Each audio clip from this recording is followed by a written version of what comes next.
Happy Wisdom Wednesday, everyone, and it finally happened. This week, I hit my 1,825th day straight consecutive of meditation. And that was using the Headspace app. I started this, and again, the crazy thing, that's 5 years. 5 years straight daily meditation. And it's been quite a journey, and I kind of wanted to share how the book of the week kind of got me into it, and I think it's a great way for you to get exposure into this idea of mindfulness and meditation. So the book of the week is by the Headspace co-founder, Andy Puddicombe, who I guess I can consider a friend now, as we've interacted many times over the years. And that book is the Headspace Guide to Mindfulness and Meditation. Now, many years ago when I took up meditation, it was at a time that my life was very turbulent, and I wanted to find a way to essentially control my thoughts, right?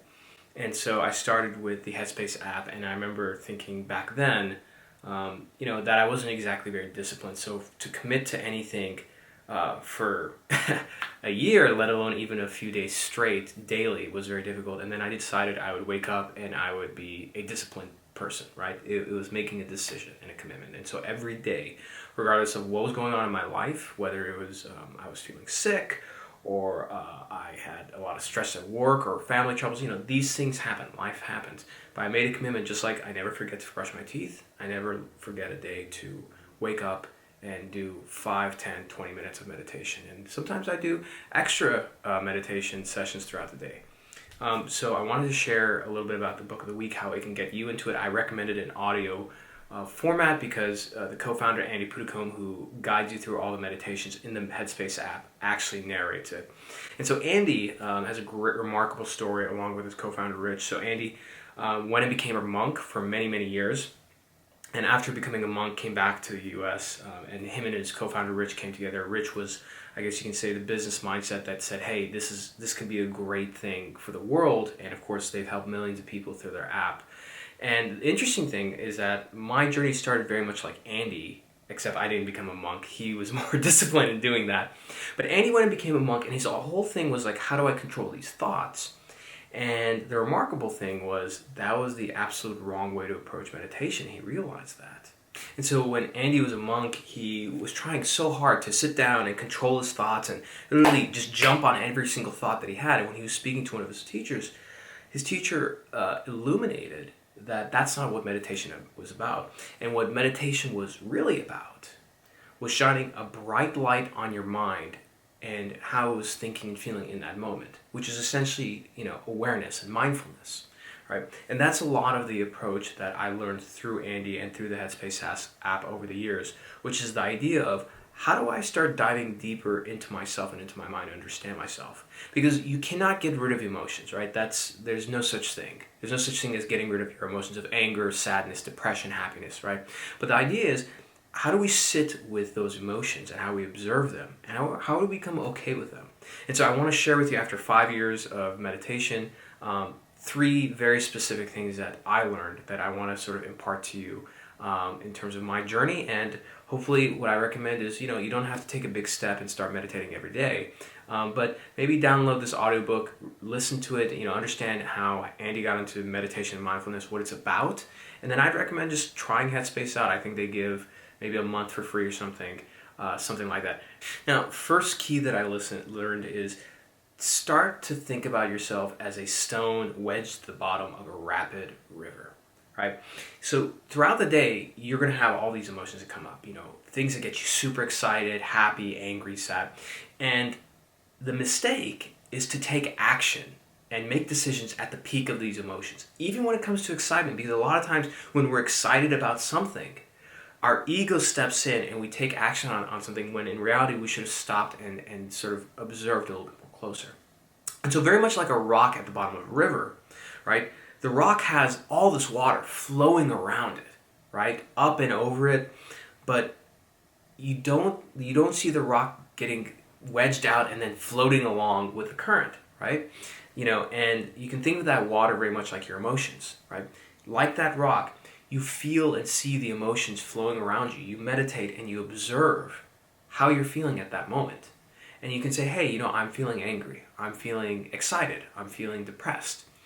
And not to judge it at all, but merely just to observe it, purely just to understand it. And the key is, you don't say that I am angry or I am happy, because you should not be your emotions. You should feel them. You can have them, but don't define yourself by those emotions. And I think that's the important part, because this brain of ours, as you know from the books that I've done on evolutionary psychology and science and whatnot, that this brain hasn't really evolved a whole lot over the last 100 years. And so our brain will have all these reactions and emotions, and our ego drives quite a lot of it.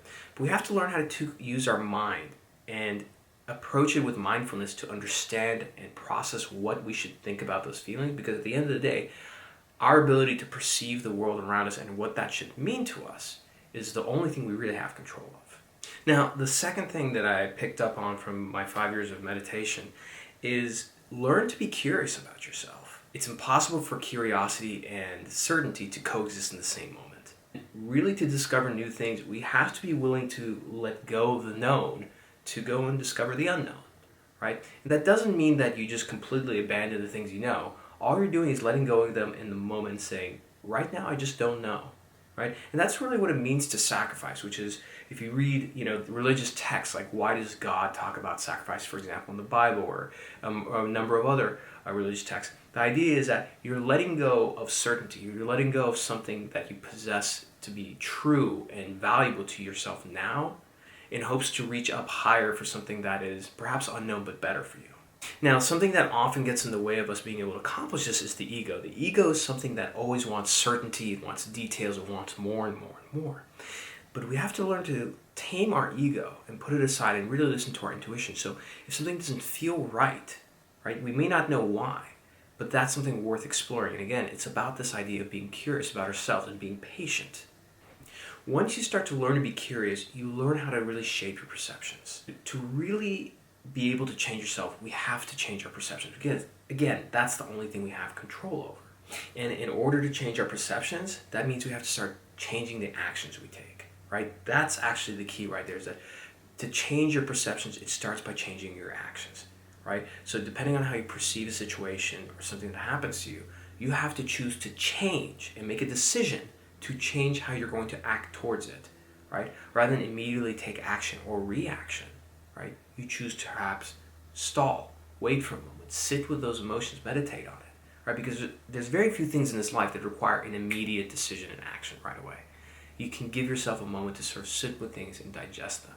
Now, perception is actually a result of action, and there is no perception or action if you have no hierarchy system, no value system, and nothing to really rank things, because that's what you need to focus on in order to have some kind of perception about something to take action towards. So again, thinking about the ego, when you remove that hierarchy system, that value system in your mind that is constructed by your ego in terms of getting a job promotion or maybe more salary, perhaps getting the thing, getting a date with somebody that you wanted, or maybe some family member that you want to change, right? When you remove those constructs and that hierarchy system and that value system, that's when you have the ability to really shape your perceptions, more importantly through the actions you decide to take to change them. The biggest thing that you have to keep in mind about curiosity is that it's more about exploring and learning. It's not about finding an answer. So if you set out, when it comes to curiosity, to find an answer, you're only going to frustrate yourself. The purpose is mindfulness, non-judgmental, exploring and learning. That's it. And the last thing that I learned, among many, but I guess for this video, is wish for the things that you already have. The fact of the matter is, peace of mind is rarely found in a past remembered or a future that is imagined. You have to live it in now, in the present, and that's what mindfulness is about. And that peace of mind exists in the very moment we're living in right now. And that's where we can find our most fulfillment, our most happiness, right? Our most satisfaction. Trust me, I get it, because I do it, every day, if anything, that we get caught up in imagining the future that we want, things that we want for our future professionally and personally, or even dwelling in the past on things that we lost, things that could have been better, things that could have worked out, in a different way.